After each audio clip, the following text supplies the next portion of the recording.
Thank you, Congressman, and I'm going to tell you, this is one honest, hardworking, high integrity, deeply principled man who will speak up to defend your rights no matter what. Let's give him another round of applause. You know, he mentioned knowing what it was like to speak out of order.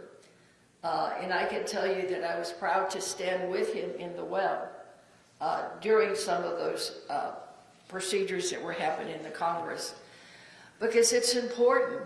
And I was reminded of that, Al, even more. I read an article, I think it was yesterday before yesterday, where someone summed it up and said that the White House needed to decide whether we were really going to have due process for all or due process for none. And sometimes I think that that's really what it's boiling down to. Because if you look at what's happened with the flights, whether they're going back to, where is it, Ecuador or to Guantanamo, you know, they're doing it at all costs. They're not worried about any procedures. They're sort of telling the courts, well, we know you issued an order, but it was an oral and it wasn't in writing. Oh, well, yes, but you did it, but you didn't do it. I mean, everything to say that they don't have to follow any due process. And due process, you always is, you know, it's a fancy word that lawyers use and former judges. And we're both former judges. We're both still lawyers. Just means that you have to have a chance to say your piece and say, well, no, I'm not a criminal. Well, no, I'm not a gang member. And to say, to confront what you're being accused of and to present the facts. It's fairness, right? That's what this country's about. Due process, your day in court, your chance to confront your accuser and say, this is my side of the story.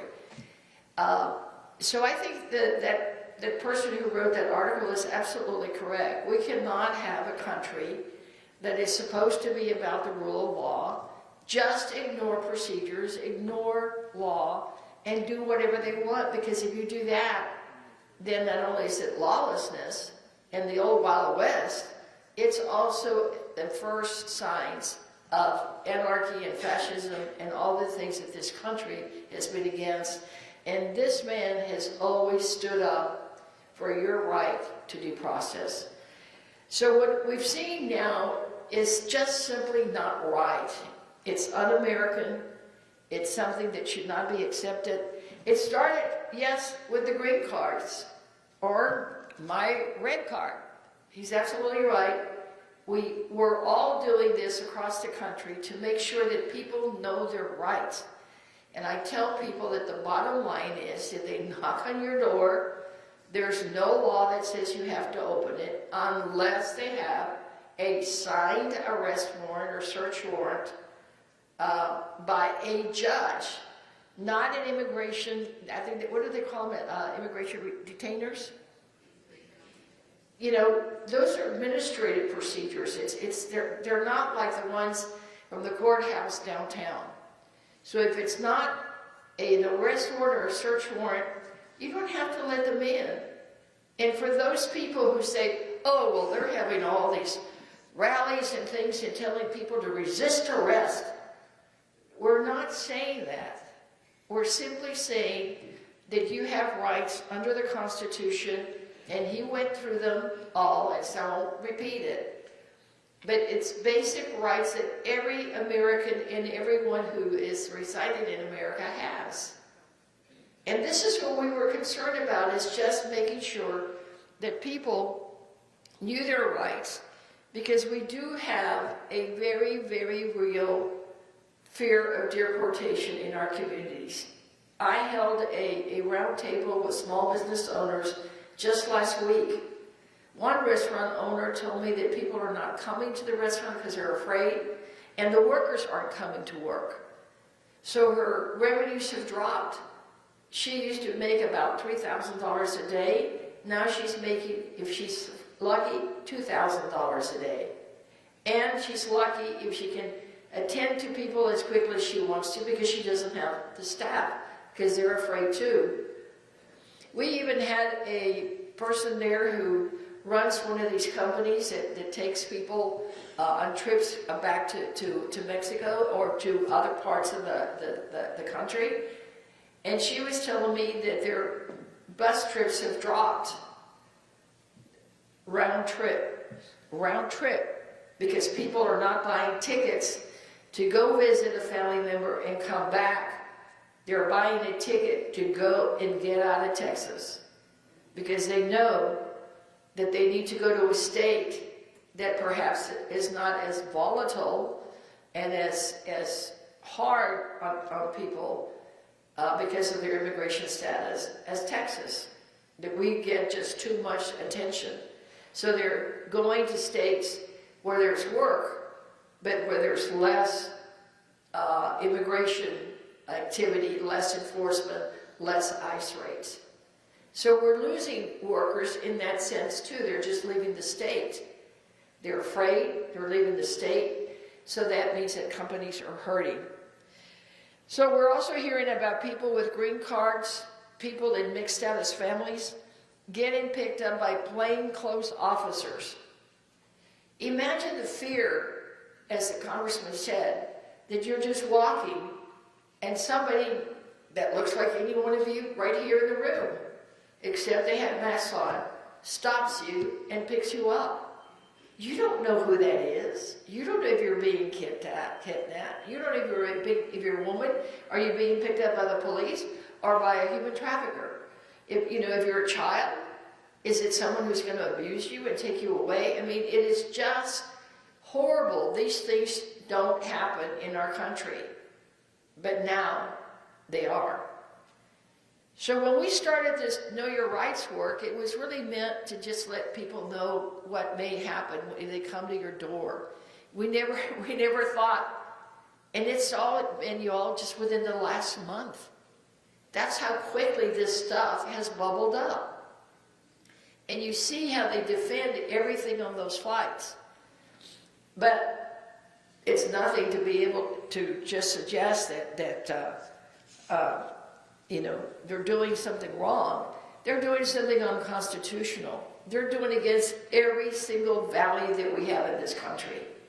And we need to make sure that we're continue to try to stop it. So it appears that also that ICE and some of these agencies are working on quotas.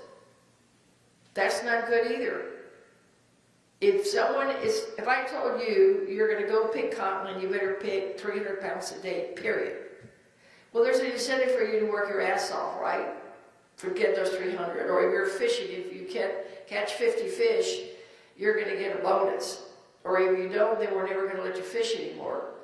Or, there used to be some discussion about whether or not some officers and some law enforcement agencies had quotas for issuing tickets. So then there was the accusation, well, they're out there writing tickets because they're working in quotas. Think about it. They have quotas every day, every officer of what they have to do, and monthly. And there's stories about how you-know-who in the White House gets really upset when they get the numbers of how many deportations, and he gets mad that he wants it done faster. So what does he do? He brings up an act that is only used in time of war to pick up people without due process. That's why they're doing this, because they want the numbers up. So my friends, we're not in a good state of affairs, and I wish I could tell you that we're going to fix it all tomorrow, because I'm sure you all are probably already thinking in your minds, well, what are y'all doing about it? We want you all to work harder. Well, we are, and we continue to fight, and the fight is in the courts. And I'm pleased to tell you that our allies are working hard. They have filed, I don't know how many lawsuits, I think the last count was over 100. And we're winning many of them. Every day we hear from another federal court that what he's doing is wrong and they stop it. But the president, he loves to litigate. He did it personally with all his companies and everything that he was facing during his time. So all they're doing is appealing and appealing and appealing.